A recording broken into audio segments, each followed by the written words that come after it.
Okay, Lady Sarah going to Istanbul finish. Okay. Oh, nice VIP driver. Nice, perfect lady. Yes. How you think in Istanbul? Good. Perfect, nice. Nice. Picture. Wow, perfect. Beautiful. Yeah, beautiful. Drink. Yeah. Yeah. Lady Sarah. Le 15 mars 2026, une nouvelle aventure commence pour moi. Hello ma belle communauté. Après quelques jours passés à Istanbul, il est temps de quitter mon hôtel. Le Fourside Taksim Lyon, un établissement 4 étoiles situé au cœur de cette magnifique ville. Je prépare mes affaires, je vérifie une dernière fois mes documents de voyage et je regarde une dernière fois la vue depuis l'hôtel. Comme à chaque départ, il y a toujours un mélange d'excitation et de nostalgie. Istanbul est une ville incroyable, riche en histoire, en culture et en émotions. En tout cas, nasepelaki na hôtel nanga et surtout, garde, agent wana bazala na porte, sécurité wana. Moko azalaki très gentil. Yenda komaki caméraman nanga. En tout cas, j'ai vraiment aimé son accueil. Pour rejoindre l'aéroport, j'ai décidé de voyager dans le confort. J'ai commandé une voiture de luxe Mercedes-Benz. Comme vous pouvez le voir sur les images, la voiture est élégante, spacieuse et très confortable. Pendant le trajet, j'admire une dernière fois les rues d'Istanbul, les bâtiments, le mosquée, l'ambiance unique de la ville défile devant mes yeux. Je réalise que ce voyage marque aussi le début d'une expérience que j'attendais depuis longtemps. Cette fois-ci, je vais voyager en business class avec Emirates. Yeah, c'est la première fois. Mbali Poso, Namata Emirates. En fait, na ba projet langa, c'est un avion de luxe au namatite. Ils aura Emirates na Etihad. Donc, na longi Emirates, etikali Etihad. Parce que les avions américains, déjà na mata. Les avions européens aussi pareil. Les avions africains aussi pareil. C'est ma toute première fois, une première pour moi. L'excitation est à son maximum. Après quelques minutes de route, j'arrive enfin à l'aéroport d'Istanbul. L'ambiance est déjà très animée. Des voyageurs du monde entier se croisent. Certains arrivent, d'autres repartent vers de nouvelles destinations. Je prends mon chariot, je récupère mes bagages et je me dirige vers le comptoir d'enregistrement. C'est à ce moment-là que je réalise vraiment ce qui m'attend. Pour la première fois de ma vie, je vais découvrir la business class Emirates. L'enregistrement se déroule rapidement. Le personnel est professionnel, souriant et très accueillant. Une fois mes bagages enregistrés, je me dirige vers le contrôle de sécurité, puis vers ma porte d'embarquement. L'attente me semble interminable. J'ai hâte de découvrir l'avion. Enfin, l'embarquement commence. Dès mon entrée dans l'appareil, je suis impressionnée tel que vous voyez. L'accueil des hôtesses est exceptionnel. Chaque passager est accueilli avec les sourires et une grande attention. On ressent immédiatement le niveau de service qui fait la réputation d'Emirates dans le monde entier. Puis, vient le moment de découvrir ma cabine business class. Et là, franchement, je suis impressionnée. Les sièges sont spacieux, confortables et offrent beaucoup d'intimité. Hey, tout est pensé pour le confort du voyageur. Tout est pensé pour le confort du voyageur, les amis. Je prends le temps d'observer chaque détail. Chaque détail, je vous dis. Donc, eloko nyonso baoyelangako nazotala, nazofilmer, nazochecker. L'écran géant, les rangements, l'espace pour les jambes, les finitions haute gamme. On se sent presque comme dans une chambre d'hôtel volante. Ça déjà.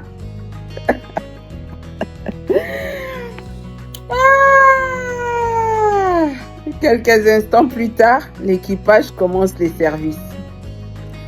Et là encore, je découvre une autre dimension du voyage aérien. Tout au long du vol, plusieurs repas et collations sont proposés. Les présentations sont soignées, les plats sont servis avec élégance, les boissons sont nombreuses. Chaque détail est pensé pour rendre le voyage agréable. L'équipage passe régulièrement pour s'assurer que tout va bien.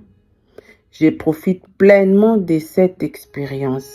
Pour la première fois, je comprends pourquoi tant de voyageurs apprécient la business class des Emirates. Quelque temps après le décollage, on nous distribue également une couverture très confortable ainsi qu'un coussin. Je peux presque oublier que je suis dans un avion. L'ambiance est calme, les lumières sont tamisées, les passagers se reposent. Je regarde un film, puis je profite simplement du moment. C'est véritablement une expérience de luxe, je vous jure. Voilà. Les heures passent rapidement. Et finalement, nous approchons de Dubaï. L'atterrissage se déroule parfaitement. Nous sommes désormais le 16 mars 2026, là où tout a commencé.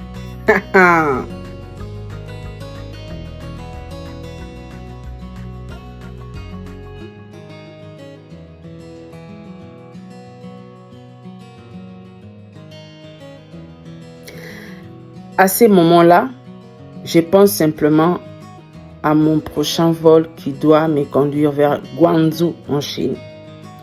Je récupère mes affaires et je me dirige vers la zone de transit. Tout semble normal. Le voyageur circule dans l'aéroport. Les écrans affichent le départ et les arrivées. Personne n'imagine encore ce qui va se produire. Puis soudainement, la situation change complètement. Des informations commencent à circuler. Un incident grave vient de se produire. Un drone est tombé dans la zone aéroportuaire de Dubaï.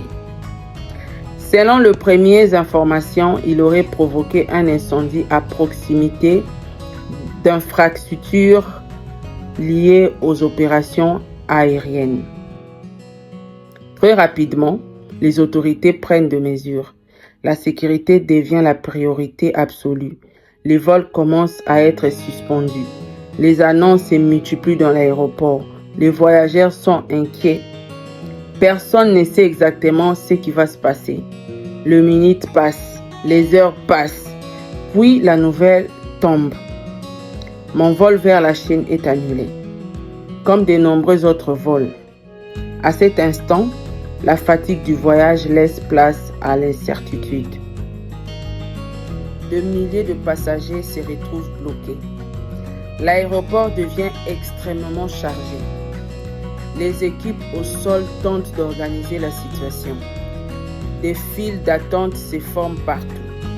Les voyageurs cherchent des informations. Certains sont stressés, d'autres sont en colère. Beaucoup sont simplement perdus. Moi-même, je pleurais.